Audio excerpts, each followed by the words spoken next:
جہاں تک حضرت موسیٰ کا تعلق ہے، اس کا تعلق بھی حضرت موسیٰ کی نبوت سے نہیں تھا، اس کا تعلق اس بات سے تھا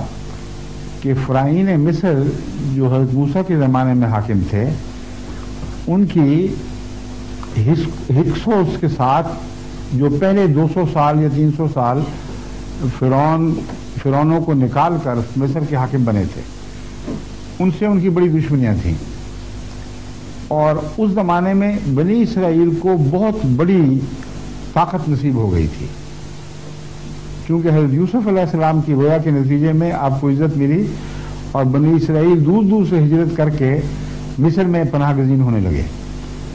تو جس مصر کو فرعون نے دوبارہ لیا ہے، اس میں اسرائیل کی ایک بڑی طاقت تھی جس کو وہ توڑنا چاہتے تھے، اسی لیے ان سے پتھیروں کے کام لیے گئے، ان کو ذلیل رسوا کیا گیا، ان سے بیگاریں لی گئیں، اور پھر یہاں تک فیصلے ہوئے کہ ان کے لڑکوں کو مار دیا جائے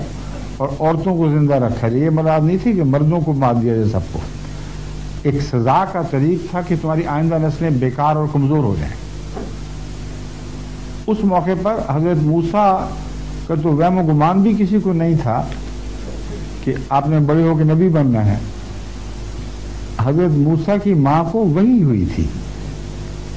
اللہ تعالیٰ نے وحی کے ذریعے فرمایا کہ اس بچے کو دریا میں کافن جس کو کہتے ہیں لکڑی کا بنا ہوا، اس میں ڈال کر دریا میں بہا دو، اور ہم اس کی حفاظت کا انتظام کریں گے، اسے واپس تیرے پاس لے آئیں گے۔ جب یہ لمبا واقعہ ہے تو الہام نے حضرت موسیٰ کی والدہ کو اتنا تو بتا دیا کہ یہ کوئی خاص بچہ ہے، مگر نبوت کی بات وہاں بھی نہیں ہوئی۔ پھر وہ فرعون کے محلوں میں پلے ہیں، اگر نبوت دکھائی دی تھی تو کسی وقت بھی محل کے اندر قتل کیے جا سکتے تھے، جب آپ نے دعویٰ کیا تب پتہ چلا۔